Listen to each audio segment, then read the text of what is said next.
When violence or disaster happens, every second counts in saving lives, and the training of first responders becomes crucial. However, it wasn't always a coordinated effort. Today's guest, Sal Cortez, spent 43 years working in emergency medical services, the California Highway Patrol, and provided security for governors Arnold Schwarzenegger and Gray Davis. Throughout his career, he recognized the urgent need for better coordination between first responders.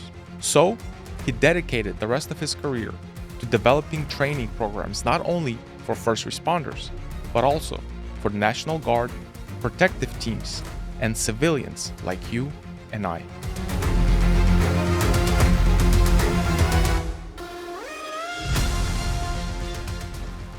Talk to me a little bit about what led you to this. Well, I mean, it was, in some ways, I feel like I was just drawn to it. And then ultimately, it was through a sad and unfortunate event that put me in this position. But what led me to it was that from the onset of my journey in emergency medical services, I had a number of events that occurred in my career that started to make me wonder what the response was lacking when it comes to large-scale mass casualty events. And through that evolution, and this goes all the way back to 1989, my last month before I entered the CHP Academy, I worked as a paramedic in Stockton, and I responded to really one of the first major active shooter events in the nation at an elementary school in Stockton. And in 1989, in fact, the term active shooter hadn't been coined yet. And so I clearly remember getting this call for a man with a gun, and that's how these things would be described. And when we got there, it was every bit as chaotic. But the interesting thing, Paul, was that the protocols that you see today didn't exist then. And so you had this chaotic event with both ambulance, fire, and police all arriving at the same time. The shooter was still active. And so we're all there trying to find victims, trying to treat patients. And so that just became my first inkling after the fact. Mm-hmm. And then 3 years later, I ended up in this instance as a highway patrolman. At that point, I'd been assigned to one of our helicopters as a flight officer paramedic, and we landed at a school in Olivehurst, where a young man had taken over the school and shot a few people and killed a few people. And then ultimately, I was there again. And so as my career evolved, you could see that there was a necessity for a higher level of organized response. It's not as if no one would not have wanted to do it. It's just that out of necessity, it became a thing. Traveling through my career, once I promoted and ended up at our CHP Academy in my last 5 years, I had this opportunity to develop a course called Tactical Medicine. Mm-hmm. And so I had free reign to do it. And so I wanted to provide a training course for our officers that would be a model for response and the integration of medicine. And this was in 2010. And so from 2010 all the way to 2019, when I originally formed my own little company and ultimately started working for a gentleman by the name of Lawrence Heiskell, who was a physician. He had started ISTM in 1996. And I started working for him. Mm-hmm. And I got more integrated into what he did.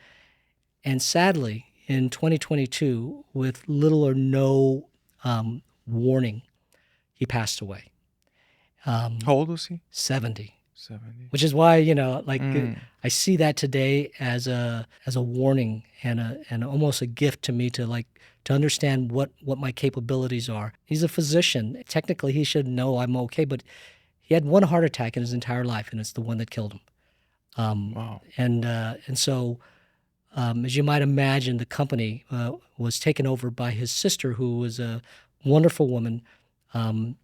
But she didn't have the background, and she knew that. She had a business background, mm-hmm. but it wasn't really something that she wanted to do. And initially, in 2022, she asked me if I was interested in the company, and I wasn't. At that time, how big is the organization? The organization was I would say it was actually not as big as it is today, but it had both a track record and it had a number of government contracts that they relied on. Okay. And so it was kind of ran on, we'll just say, on autopilot. Okay. Yeah. And so she took this over, and things started changing a little bit. It just became more difficult for her. And finally, 2 years later, she asked me if I would once again please reconsider. And I really dug deep to think about that because at that point I was again I'd been retired from the Highway Patrol for 10 years almost, and was pushing 65. Was getting into that age group, and I thought this is going to be quite an adventure and maybe something that I don't think I'm capable of doing. But drawing back from all of the things I had mentioned to you and seeing what didn't exist, even today, I felt like there was an opportunity to, move the bar a little bit and to expand beyond what ISTM was doing. And so I told Katie, I just want you to know that I would be interested in taking over the company, so long as you understand that I'm going to take this company that has a great set of bones, but I'm going to reinvent it. I'm going to make it ISTM 2.0. And even by saying that, Paul, I didn't know what that meant. I just knew that it had to change and evolve, because Lawrence, as phenomenal as he was, is really, truly one of the godfathers of tactical medicine. He had reached a point where he everything was kind of on autopilot. I don't need to go anymore because I've done this for almost 27 years at that time. But I knew that if I was going to take over, I needed to come in with the right attitude and the energy to try to move forward and try to see what else needed to be done. And that's kind of how I ended up here. Well, it sounds like you are a perfect person for this. Well, it's hard with to your say. track record. No, and The jury's still out. But when you and you kind of follow the latest active shooter events that are happening in this nation. I mean, there's more and more. Just recently, there was one in Minneapolis. Did you hear about that one? Absolutely. So when you hear these stories, how do you analyze how they respond and what they could do better or what they didn't do well? That's a discussion all unto itself. But just to even touch on the tragic event that occurred in Minneapolis yesterday at a Catholic church, which also happened to be a school. One of the courses that my company, that ISTM teaches, is really a grant-funded course that teaches active shooter response to civilians, both at houses of worship and at schools. And in a very eerie sense, the moment I started listening to the specifics of that event yesterday, I got a little bit of a chill, and then I was almost saddened by it. Well, I was saddened, but even more saddened because 20 days ago, we had actually taught at a Catholic church that was a school here in Sacramento. And I won't name the school, but it was a prominent Catholic school, and they were preparing for the new school year, much in the same way as what was going on at Annunciation School in Minneapolis. And I remember, having this discussion with their teachers, because that's who our audience was. And, this discussion of what do we do? What do we do? And what do we do under these circumstances? And I said, well, we're going to try to go through that in conducting a series of scenarios today beyond skills. And eerily, the last scenario we did, and we call our finale, was in their church, in their sanctuary. And I remember sitting in the church that day, because I have the ability to watch everything evolve as the scenario is being done. And I sat there and I thought, where would I hide if there was a shooter that walked into this church? And then I started watching the responses of the students as we created this scenario. And virtually all of them hid under the pews, which is where the kids hid yesterday. It's like I was watching the scenario that I had just created come to life in the same parochial setting, a Catholic church that has a school attached to it. kids in their first week of school there for a mass. When you ask, do I analyze these things? I analyze it from the moment it comes to me, because the moment these things happen, I have a network of people who start sending me information if I haven't already gotten it. Some of those people are sending me information asking about classes because unfortunately people tend to be reactive. Yes. And so even though this course that I have is free of charge, most people try, just like until they see it splashed on the news, they're not so likely to want to, because it's a sticky situation, an uncomfortable subject. And so, sometimes it's better to stick your head in the sand and pretend like it's not going to happen. And it may be likely not going to. The percentages of these types of events that occur in churches is somewhere around 4% nationwide. But when you ask yourself how many churches are there in America, how many houses of worship, 4% is a lot. It is. It's a lot. And that's so, just churches. That's but correct. When you talk about different other community centers, that's correct. And well, those numbers are even exponentially larger. That's double-digit large. I'm very fortunate in that I have been given a lot of access through the Central California Intelligence Center, which is one of 5 different intelligence centers here in California, kind of operated through Homeland Security. And they were all created post 9/11. And they give me great access to a lot of different courses, including 2 different courses that I've taken called Basic Threat Assessment and Advanced Threat Assessment. Mm-hmm. And what people don't understand, and when you ask what do I analyze, the first thing I say is that somebody knew that this person was going to do this long before they did it. We call that leakage. And whether it's a classmate, a coworker, a family friend, someone who sees it on social media, this level of leakage occurs every day, and people just kind of, they're just, spouting off. And so much of the time after an event, and you'll find this, in fact, this young man posted a number of things on social media. Why didn't anyone say anything? Hard to believe that his parents didn't know what was on his mind. And so I don't look at the response initially. I look at what could have been done to prevent it. And about 97% of the time, there have been very few instances where there's no rhyme or reason for why someone did something. The last one that I can recall, and that you certainly recall, is a gentleman who went into the Mandalay Bay and went up on top of the high 10th or 11th floor and just shot through the glass and started shooting people. To this day, no one can understand why or how, because there was no leakage.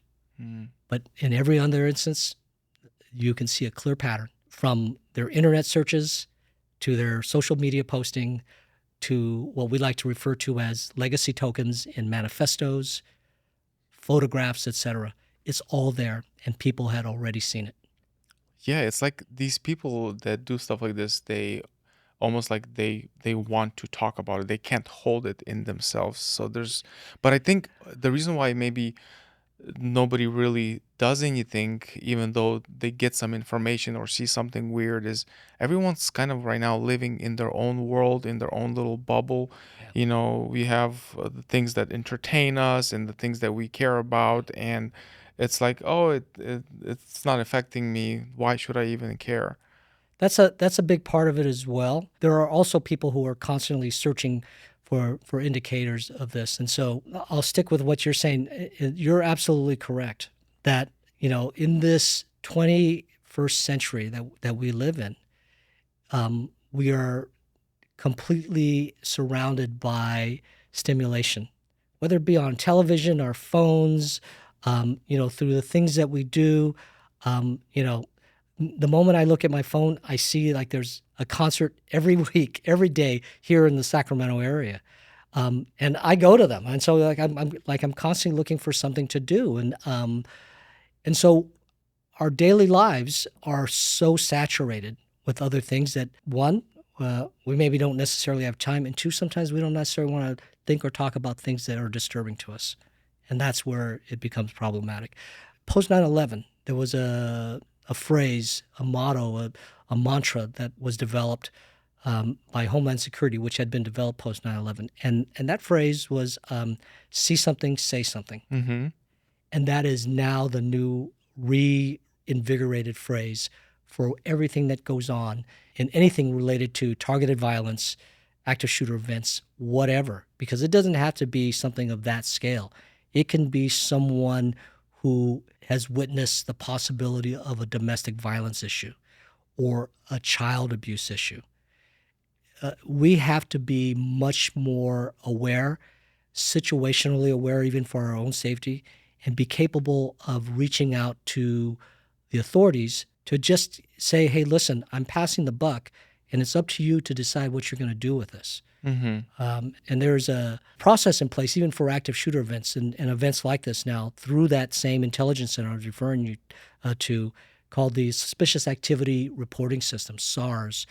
And it allows people, let's just say one of my coworkers is saying, I'm going to come in here, I'm disgruntled, I don't like my boss, I've already formed a hit list of people who I'm going to hurt, and everyone's just shying away from that. Well, today you can actually go online to the threat center and say, this is what I'd like to report anonymously, and they will run it to ground and determine whether this is a viable, possible threat or attack that's pending. And so much of the time now, these SARS, because initially people were a little nervous about it, as you might imagine. I don't want to get involved is kind of how they looked at it. Yeah. Today, it's a very robust program because it's not just here in California. It's a national program. And so all across the United States, people are being asked to do their part. Yeah. That's important. yeah. You got to do your part. So when you look at how can people be more prepared? Do you know the percentage of churches that have, like, once in a while some kind of a training like you guys offer to kind of get people acquainted with how to respond if something like this happens? So there's two, and I think you may be aware of it. There are two processes that go on within most of the churches, houses of worship. There is the primary one, which is usually a safety team that may be incorporated into that church or that temple, whatever the organization may be. And so you have these groups of parishioners who have developed a team. And in some instances, you have people who maybe have former military or law enforcement background who have CCWs who have the ability to carry concealed weapons. They do some level of training, and even that, varies. It's more, I don't want to call it ragtag, but sometimes it can be. And then the church itself doesn't do a lot. They rely on a system that they've already established to try to safeguard their facility while services are going on. So, they will make sure that you have one way in, one way out. So they lock all the doors so that, for a service, people, everyone can see everyone coming in, et cetera. That's the preventative side, what is often referred to as left of bang. And I don't know if you're familiar with the term, but it's based on a military combat model where everything that occurs before the first round goes off, before the first explosion, is called left of bang. It's prevention. Right of bang is everything you do after. And so all of these preventative measures reference left of bang type procedures. Whether it be a church or a business, you see a lot of left of bang type work going on, and more so in the schools because you now start to see a lot of closed circuit television applied, maybe perimeter fencing, because that, in addition to a number of the things that the intelligence centers here in California provide, is the ability to go to your organization and free of charge to assess the vulnerability in your infrastructure and then provide you a layout of the vulnerabilities that they see and a plan for implementing it, not requiring that you implement it, but that, hey, this is how we see this in a tiered response for you as you try to implement. You have no perimeter fencing. You should do that first. Mm-hmm. You need closed circuit cameras, et cetera. And in some instances, if you're talking about an organization that is a nonprofit, then there is grant funding available to actually get that done. To your question, is there a lot of training? No. Is there localized training within the safety teams? Yes, and that is spotty because they don't, they may meet once a month Yeah. or less. And so there's not any real, it's more like a conversation, which is kind of which leads to a guy like me. Like conversational training is not training. It's a conversation. Yeah. Yeah. Yeah. So when you look at the different training programs that you guys offer, the bulk of the audience or the groups who you offer this to is who? Well, that's an interesting question because it has a new dynamic now. But historically, the training has always been offered to people both in law enforcement and emergency medical services. And so we have courses that were geared towards for threat mitigation and response for law enforcement personnel. Mm-hmm. And then also including this, the essence of this company, tactical medicine, and what its role is in that response. And then I mentioned physicians. So much of the time now, a lot of these SWAT teams have team physicians. And so it's a very organized, depending on the agency. Certainly like here in Placer County, because I worked for a few years for the sheriff's office here, they have a very organized group, both within their tactical team and their what we refer to as TEMS, the Tactical Emergency Medical Services Team, which is a number of paramedics and EMTs who actually train with their operators and go on call-outs with their operators. They're not part of what we like to refer to as the stack. They're not armed, but they are right there prepared to provide medicine for any of their downed officers or any civilians who may require medical care. So that's usually the bulk of the people that we train. And in the course of, well, we'll just say the last year since I've been around, we have expanded that to include civilians. Mm-hmm. And we've actually just, because there was both a need that I could see and basically a necessity based on current events, executive protection with this integration of tactical medicine became a thing now. And so we've also expanded our course offerings to that. Lastly, and I'm hoping now I'm not speaking out of turn, but we are in the closing discussions with the California National Guard to train all of their combat medics here in California Oh, wow. in a one-week course, basically 10 one-week courses. And they have a training ground in San Luis Obispo, which is a military base. And so we're just super fortunate. Again, it's not anything I did because I just walked into the building. But we have, through a lot of enough social media and a lot of the networking that I've done, been able to develop some of these relationships that have exponential potential to them. And so law enforcement, fire, civilians, Mm-hmm. executive protection, and militaries who kind of what we're doing, which a year ago we had 2 courses. As of today, we have 7. 7. Wow. And how long each course is? So they go as long as a week, 40 hours, and one actually goes 2 weeks. Just one course? One course. But it's very extensive. It's both medicine and tactics, and a lot of live fire training. Again, it mostly involves law enforcement and military personnel. And then we have 1-day courses for law enforcement. We try to, again, everything that we do is based on 3 components. A very short informational component for lecture, a medium-sized component that is skills to teach them both tactical skills and medical skills that are required. And then I like to put it all together and make them integrated all together through active scenarios, rotating scenarios, Mm-hmm. where we have force-on-force training, where we use simunition rounds, where we create scenarios that are realistic, dark environments, smoke-filled environments, et cetera, mass casualty events. That takes a lot of work. which is why I think we stand uniquely in this sector, because it takes a lot of work. Well, how many others are doing something like that right now? Well, there are plenty of others who are doing something like that, But as you say. yeah, I see what you mean, but not as extensive and Well, certainly not as comprehensive comprehensive. That's the as word I that, was looking and for.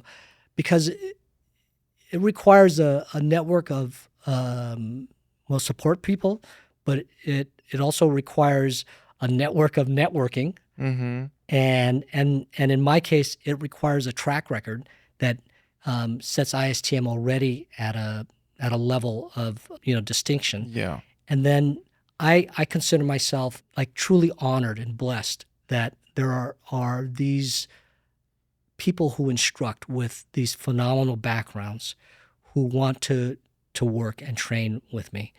And so and I'm also very fortunate that I have the opportunity to vet these people. Sometimes I'm in total amazement of like, you Mm-hmm. want to work for me, really? And so they know the brand, they know what we do, and so they're excited. And again, it's an opportunity for them to provide a level of training that they also believe is needed Mm-hmm. in today's environment. So you said about the components of the training. One component is the skills. Can you talk a little bit more about what kind of skills are you guys teaching? So I'll bifurcate that in two ways. The first is tactics. So if we're talking about this law enforcement group, a class. We'll just use a week-long class. It's split into 4 teams of 10, and then they are trained in fundamental SWAT level tactics of formations, movements, entries, room clearance, security, threat mitigation, de-escalation techniques, all the things that you would get in a I'll just say a quasi SWAT level course. It comes fast and it comes hard, and so there's not a lot of room for not a lot of room for screwing around. You need to come prepared to this class. And then on the flip side of it, we now teach them the integrated medicine. Now, a lot of our students are advanced life support providers, paramedics, some physicians, a lot of EMTs, basic life support personnel. But because we have this wide range, and tactical medicine, as it's defined, is providing traumatic, life-saving medical care in what we would call an austere environment, where you might even be providing medicine under fire. And so we hone those skills for bleeding control, airway management, penetrating chest trauma to match the environment they're now in. So I worked as a paramedic for 8 years on an ambulance. And so by the time I got there, the threat had already been neutralized, the scene was secure, and now I'm operating, although in a very chaotic environment, it's relatively secure. We train them to operate with guns up, securing the scene, potentially actually still being under fire, and then planning your extraction. So an ambulance hasn't even gotten there yet. But we're training them to operate in those three arenas, both tactical skills, medical skills, and then the extraction component of it, which are like three circus arenas, to say the least. And can you recall, like, what is the difference between, let's say, those people who go through this training and they're in a scenario, maybe a situation that you can tell that they had better results in a situation because people were prepared and they went through the training like that?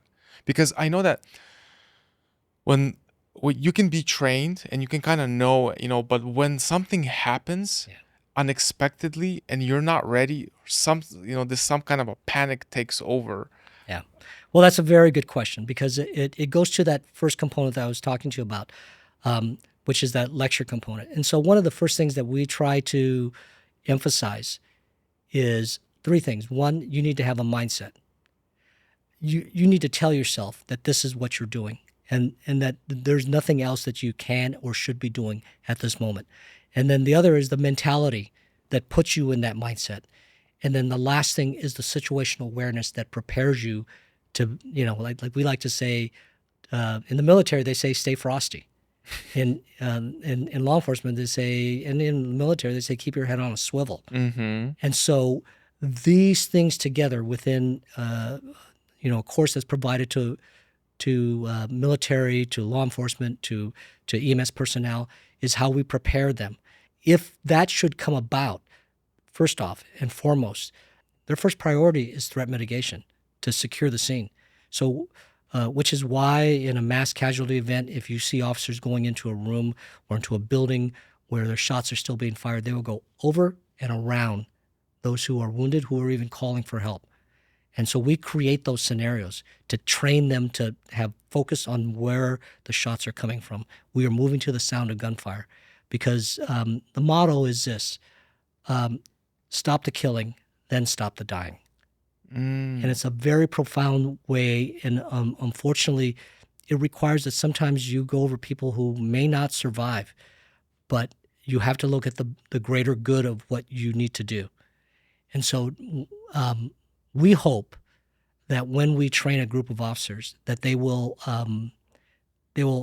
A, secure the scene, and B, act almost in a spontaneous manner, instinctively, to train to what we've trained them to do. And I can cite you an example within the last year or so.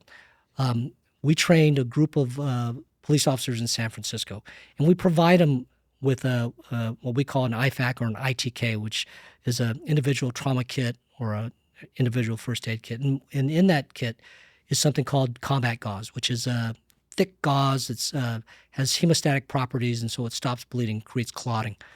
And this one officer from San Francisco, a little further down the road, responded to a stabbing in downtown San Francisco. When he got there, someone had been stabbed very severely in the neck. The scene, there were other officers there, the scene was secure, but instinctively he knew what he needed to do. And so he went and grabbed his IFAC that was provided to him by us, and he immediately went and grabbed that combat gauze, and he started shoving the gauze into the wound of this neck and pressing it to the point where bleeding could go nowhere else. And then the material started to create almost like a casting material. Oh, wow. And then it stopped the bleeding. And then he got to the hospital and he survived. Now that's instinctive, but that's something that you've already told yourself, this is what I'm going to do. And so I think both in law enforcement, and I try to tell even civilians, hey, listen, having your head on a swivel and having a plan is something that you need to do almost in everything. You shouldn't, I tell them, leave the hyper vigilance and paranoia to us law enforcement people. We can't help it. Even as I sit here, I know where the doors are. I know where the elevator is. I know where the stairwell is. Mm-hmm. When I walk into a restaurant, the first thing I do before I sit down is I look for the second point of egress. And I look at where I'm at and who's in the room. I try to tell people you need to enjoy your life, but you also need to be situationally aware. Yes. And so they become a hand in hand. When I go to a movie, my girlfriend, she knows where we're going to sit. She knows I want high ground. And she knows that if something terrible happens, that her role is to duck and start moving to somewhere. I'm moving to another direction because I'm looking for work. That's what we say when we train tactics. We tell people, when you head into a room, you need to look for work. So no one should be standing around. I'm looking for work. And that's where I put my mindset in those situations. It's a little extreme, I know. But that's, welcome to my world. No, I know what you're saying, because I remember I also went through this training at our church. And, after that, it's sort of like, it's different. I go into a restaurant or any other place where there's a lot of people, especially if I'm with my family. Yes. I'm scanning, I'm thinking, I'm watching, and it's just, once you go through that training and you learn situational awareness, it's just, you can't help it. I don't want to say you can't help it. You can't avoid it. You can't avoid it. You know, is it a good thing? Well, my hope and my prayer is that someday that the world being cyclic is that we'll one day wake up and we won't have to do these things. That I won't wake up in the morning and have 3 or 4 texts saying something happened in Minneapolis today. Check the news. But that's currently not is what is happening. And so you can either pretend like it doesn't exist, or you can put yourself in a position to be more comfortable in the environment that you're going to be in. And that's all. Again, hypervigilance is not something that you want to. But when you walk into that restaurant, you don't want to be the person who has absolutely no awareness of what's going on. Yeah. I mean, if only to look for another exit out. If a fire occurs, you want to go somewhere. I tell people, hey, at least get close to the kitchen because there's an exit in that kitchen. They don't deliver the food through the front door. Yeah. They came through a back door, and that's where all the good food is, but that's where the exit is as well. And so, so it's just a matter of understanding your environment and kind of preparing for it. Yeah. So do you know, like, what happens if, let's say, somebody goes through the training? Do they get some kind of a certificate that they gone through a training? Is there some kind of certificate? Yeah, certainly, depending on the course, but like my law enforcement courses are all, first off, again, not me, for the gratitude of Dr. Highskill. All of our courses are approved and or certified by FEMA, Homeland Security, Cal OES, POST, which is the Peace Officer Standards and Training, EMSA, which is the medical authority here in California, as tactical medicine courses, and something called a TEMS certified course. So the reason we have so many EMS personnel in our training is because if you are going to work with a SWAT team as a TEMS operator, part of that team, you have to get a TEMS certification. And there's only one company that can provide that, and that's me. Wow. So we have a class coming up next month. I have people coming from as far away as New York, Maryland. I have people from California, and here anywhere between here and there. Now, why would they come all the way over here? I'd like to say for 2 reasons. One, the reputation of the course, because it certainly has a great reputation, but because it's where you get a TEMS certification.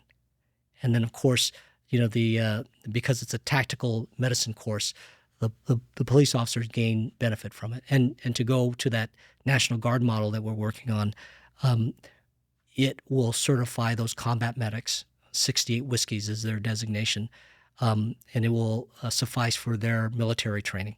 And so we are working closely with the military now to make sure that they're comparable, so that so it's not just some specialized course that they got, but that it actually checks a box for them.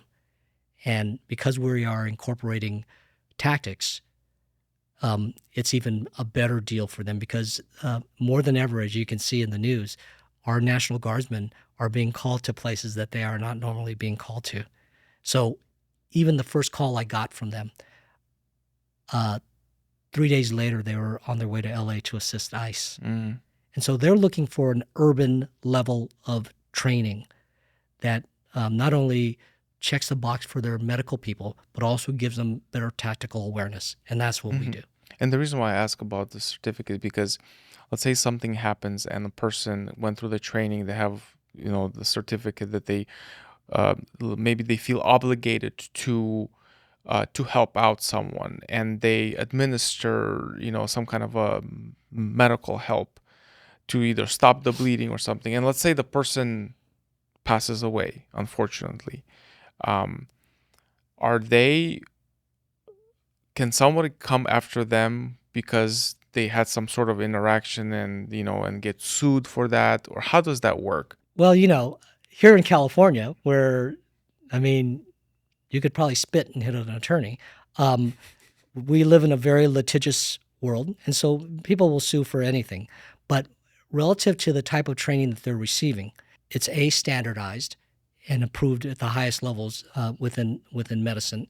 And so unless they are exceeding their scope of training, that's where you get into problems. And believe me, that has become an issue at times. You mentioned, like, I have to do something. Let's take law enforcement, for example. If I'm a law enforcement officer and someone collapses on the ground, whether it be from a heart attack or someone shot him or whatever, I have a duty to act. I've sworn to that duty to act. So immediately not doing it is making me medically negligent. So you're already in trouble. But let's say you go and do something that exceeds your scope of training. Let's say their airway is clogged, blocked, and you said, I'm going to do a MacGyver move here. I'm going to break out my knife and I'm going to make a small incision in their throat, and then I'm going to take a straw and put it in here and open their airway. All cool, but you've just started practicing medicine without a license. So we tell people, listen, try not to think you're more than you are. And there are Good Samaritan laws that are in place. And basically what they say is, A, did you act in good faith? And B, there are many more, but these two are the ones that save you. Was I operating in good faith? And B, was I not exceeding my skill level? So if I've been taught to do a Heimlich maneuver on someone who has a blocked airway, that's the level of which I'm capable of doing. If I slit their throat and put a straw in there, I need to make sure I'm have a good team of attorneys and that I'm homesteaded, because there's going to be a problem for you. Even if it's successful, let's just say the person survives. Someone's going to talk to you. Yeah. Okay, I want to pivot a little bit. You've been in service for so long. Now you're a business guy. My pulse rate just went up when you said that. Well, whether you admit it or not, you like it or not, that's sort of, being the CEO and president of an organization like this, you still have that role, just like, so how has that transition been for you so far? Someone asked me that very question, in the last week, and I said, it's like having to learn a new language, but someone telling you that there are about 50 different dialects within this language. And so it's not that you're learning a language, it's that you're learning 50 different ways to do something. In a word, it's been very difficult, because for 42 years, I've been a guy who's gone to work, and then I got paid at the end of the month, and then I went back to, and until I promoted, I didn't have any real responsibility. And the last real business that I like to say I had was as a newspaper delivery kid. I had my own route, and so I can control my own destiny in that regard. But the transition into business now has been, I would say at times, very difficult, because I have to fake it till I make it. But I talk to a lot of people. I've talked to you. We've had conversations, and I'm trying to learn as much as I can without pretending like I'm learning it, because I don't want to be the guy who says I'm doing something because I think that's what I'm supposed to do. I want to make my decisions based on conversations I've had, what I see, and I have a great network of both mentors and people who like me because they like ISTM. And so it's allowed me to transition into this business owner role much easier. There's a lot of things that I don't know. I mean, I think any business owner, CEO would say, I don't need to know. I just need to know who knows. Yes, that's true. Yeah. Yeah, and as long as you're resourceful, Yeah. you'll find the people and the strategy and the resources that you need. What is your vision? I kind of talked about my vision already, but when I took over this company, and that conversation that I had with Katie Heiskell, Lawrence's sister, I kind of laid out my vision to her when I told her, yes, this is why I'll take it. Because my vision today is based on the legacy which Lawrence established. Mm-hmm. Being at the top of the hill for so many years and establishing ISTM as a leader in this field of tactical medicine. And my vision is based on his legacy and what I believe I would like to see it do in the future.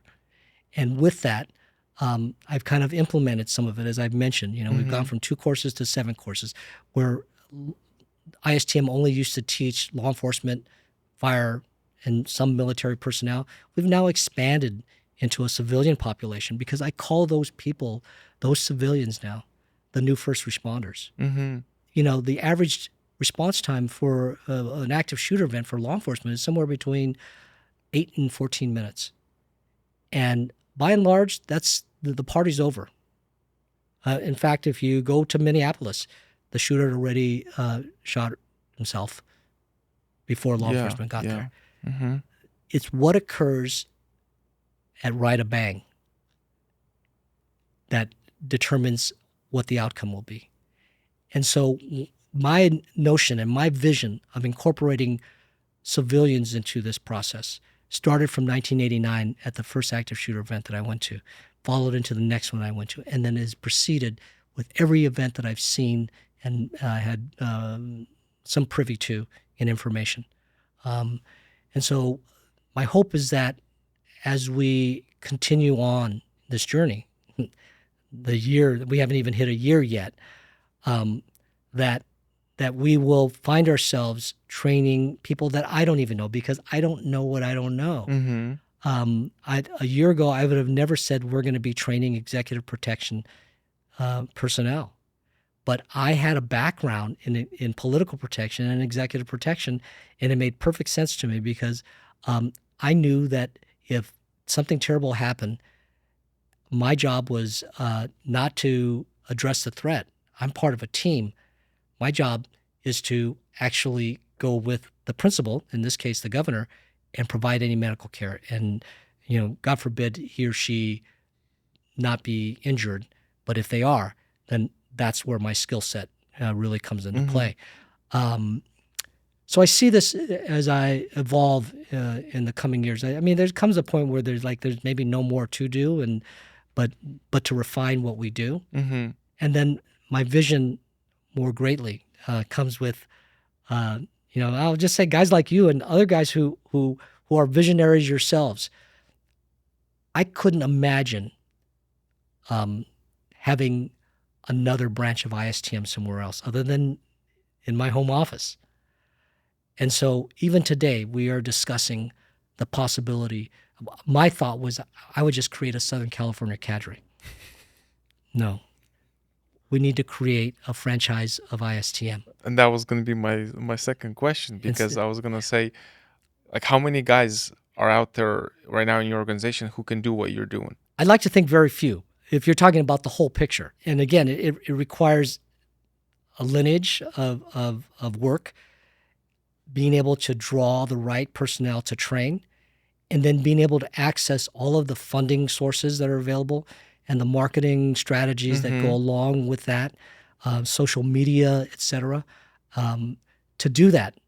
And again, a year ago, I would have said, well, you just wait for people to come to make a phone call to you. And that still happens organically. Mm-hmm. But the bigger picture is that in order for this company to be more notable nationally, maybe even internationally, we're the International School of Tactical Medicine. We've trained internationally, and we get international students. But in order for that to occur, I have to have the vision and the willingness and to allow the potential to create the next In-N-Out Burger franchise somewhere, because that's how it was posed to me. The first In-N-Out was the first In-N-Out until they franchised out, or any franchise for that matter.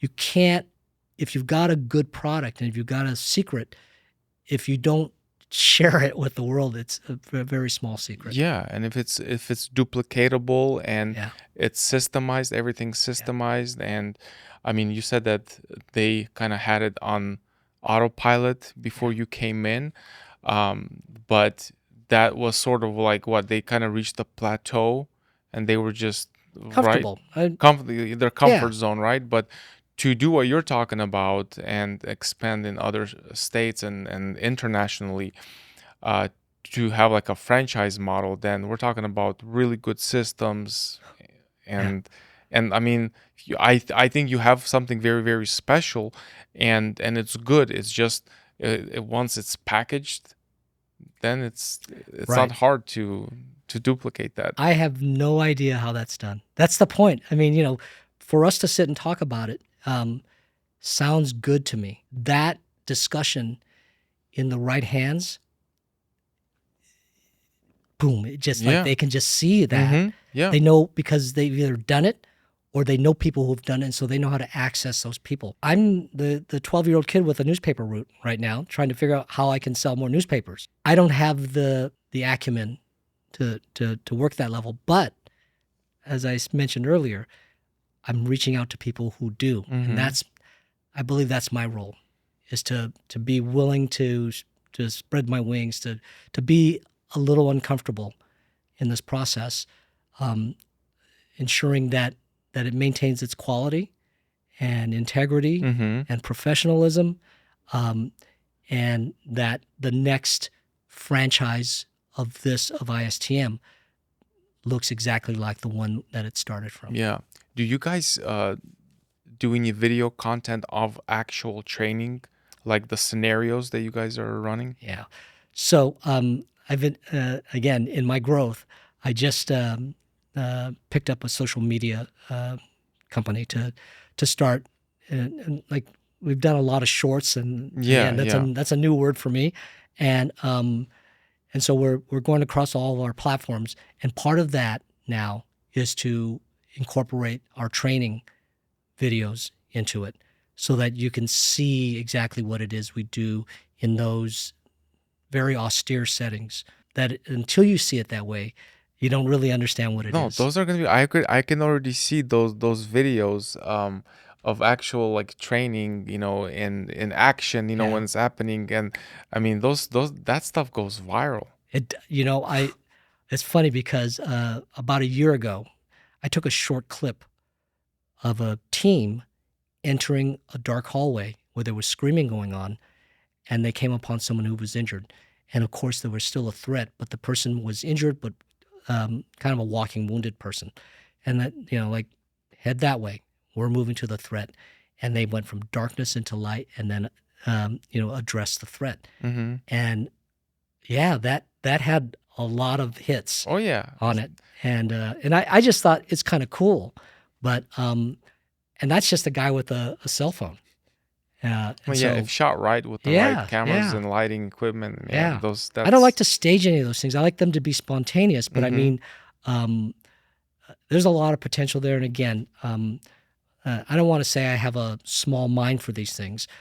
I have a small mind that has room for growth, Mm-hmm. because it has to be. I have to have this willingness to grow, and not be afraid of failure, because I've certainly I've made my share of mistakes in the last 10 months as well. You have anything interesting to any interesting stories about our governor Schwarzenegger? I'll tell you something. When we talk about executive protection, political protection, Mm-hmm. and I think this is a story that I probably can share. And there's nothing, like salacious or anything about it. Um, when you are in executive protection, and in this case, political protection, this is a different realm altogether. Um, that group of protectors, um, and in this case, it was the California Highway Patrol. Mm-hmm. We were trained in our own course, week-long course, and then our model was based off the Secret Service model. I trained for a weekend at the Secret Service Academy in Maryland, so I had a lot of great training.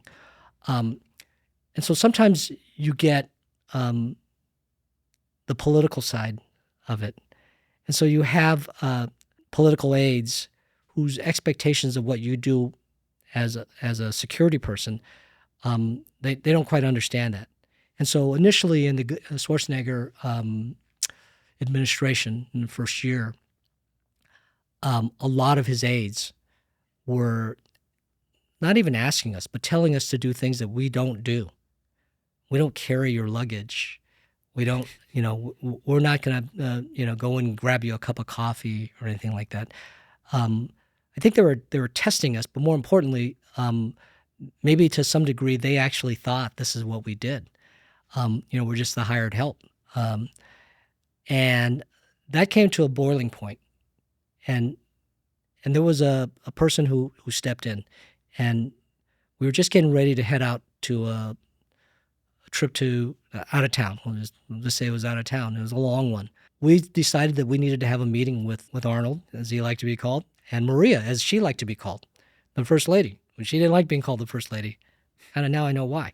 But we talked about our responsibilities and our, what we believe were our roles in the protection of the governor and the First Family. And it didn't take long before she just quickly said, here's my take on this. From this point forward, none of you, and she was pointing to the political aides, will ever ask any of these guys to do anything outside of what their job is. I will not attend another family funeral because someone was shot. Now, she is the niece of both the president and an uncle who were assassinated. Yes. And so she understood the role of both the Secret Service and this notion of protection that has to be provided at the highest level for especially a high-profile celebrity. And I mean, the room was silent, and she was like pointing fingers to different specific people who apparently had been fingered out already. That from this day forward, you will carry your own luggage. Wonderful woman. I totally understood where she was coming from. And she even went so far as to tell the governor, and Arnold, you'll carry your luggage as well. And I think he might have said, I do carry my luggage, And so, we had to establish this rapport with them and understanding what our individual responsibilities were, because it still continued. We go to a place, there are two people that go, the security advance, myself and my team, and the political advance. And of course, they want the governor to be seen in a particular light. We're looking for protection. We don't want to be out in the public. We want to park in the downstairs, in the underground parking lot to get him into a space. We don't want to be out in the open. We want to be under a portico. We don't want anyone shooting down below. We want, rope line secured. We look for specific places. Their job is to put them out in front of the public. So there's like a tug of war that goes on. Yeah. Not what you normally see in any regular protection detail. And so sometimes when you have more than you need, it can get a little dicey. Even, and again, I realize that it could go into a longer conversation, but even when you look at like what occurred with the attempted assassination attempt on now President Trump. Butler, Pennsylvania. A guy like me looks at that in a number of different ways. And I can tell you right now that there are two, from my perspective, and I think a lot of people who've done this would agree, there are two ways where your principal is most vulnerable. The first is when you are one-on-one with them, when I don't have a number of assets, I don't have the local authorities to assist, I'm one-on-one. Maybe I have a second person, but even then, it's you're two-on-one. And so all the vulnerabilities are there. And then the second is when you have an event of that magnitude, when you have communication breakdowns, when you are relying on allied agencies, when you don't know who your assets are and what their capabilities and what their willingness is to do things. And then when you have a response that occurred on stage, that was terrible. I mean, his face should have never been seen. They should have been off that stage within seconds. Carry him, walk him, drag him, whatever.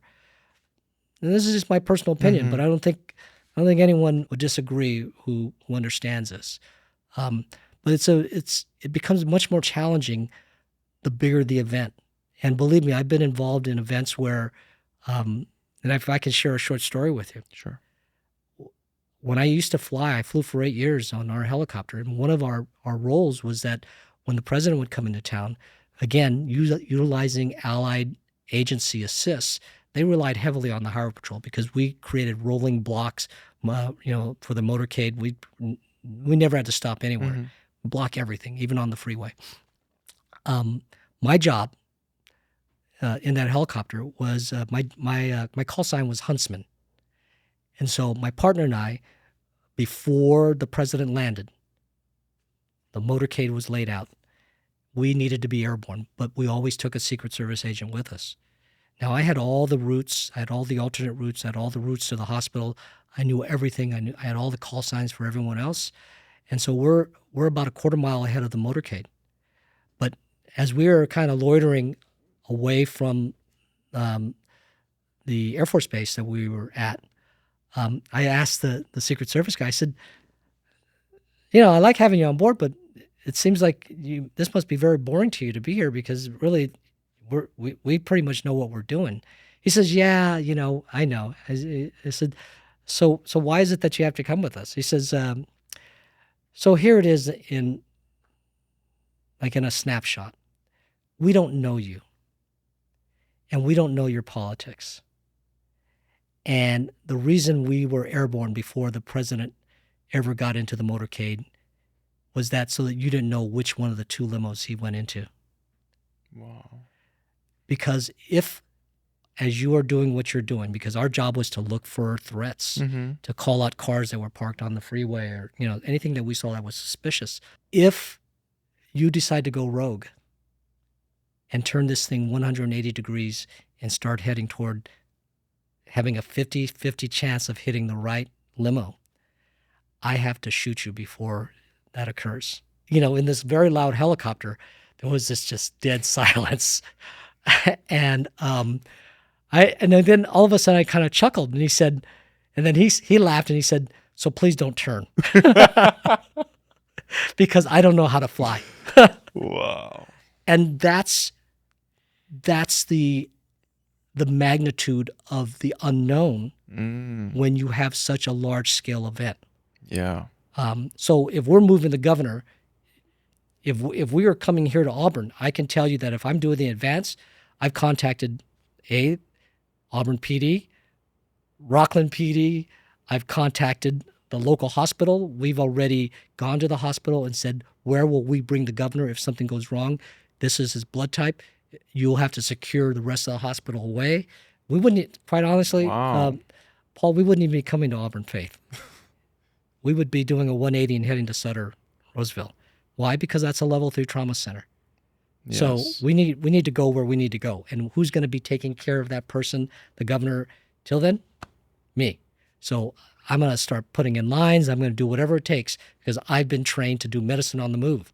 So once we get him back there, I know how to work in small spaces and I know who this guy is. But there's a lot of moving parts that go along with that people don't really quite understand, and they don't need to understand. But that medicine component becomes very integral if something goes wrong. Yes. And one of the first things I learned in political protection was this phrase: the shooter always has the first shot. They always get the first shot. And if you look historically, Reagan, Lincoln, Ford, first shot.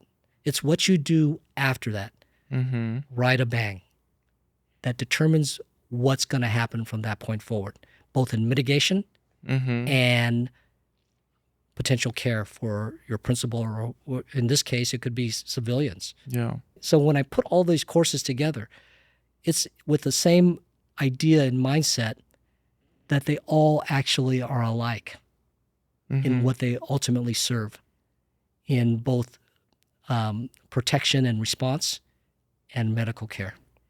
I remember when I was doing the training, even such a basic thing like doing the tourniquet in the right way and knowing how to do that to stop bleeding, because there's so many situations where because people didn't know how to do that, someone just bled out and died. It's a very life-changing for people who don't do this kind of stuff.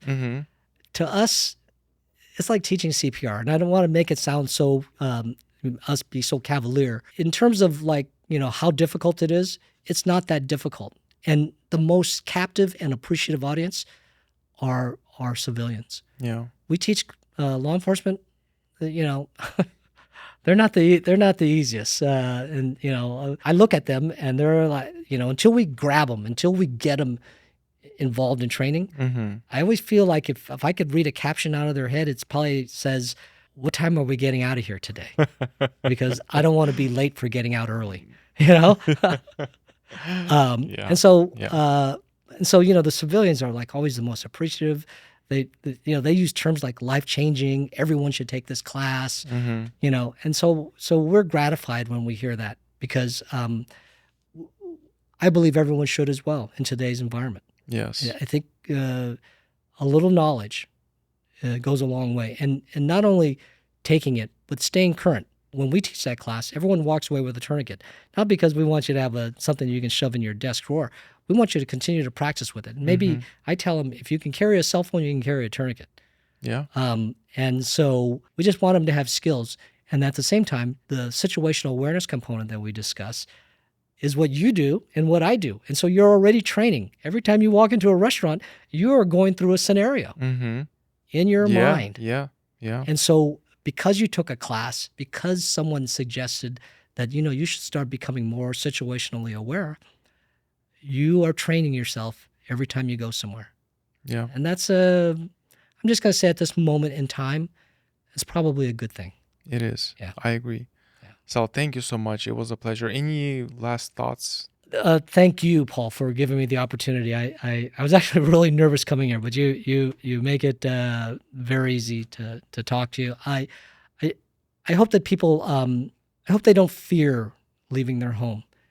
And the best way to not fear these things is to develop a skill set, because we have skill sets all the time.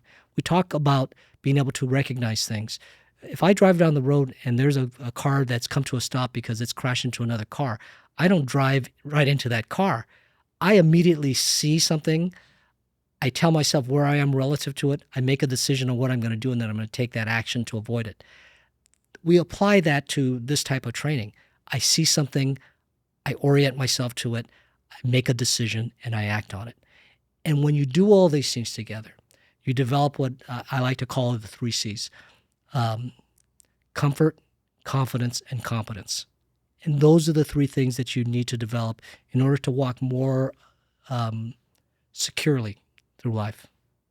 Thank you very much for having me. Thank you, Sal. If you've made it this far and want to support what we're doing, subscribe to our YouTube channel. We are committed to making each episode better than the last. If you like this video, here's another one for you to watch. I'll see you in the next one.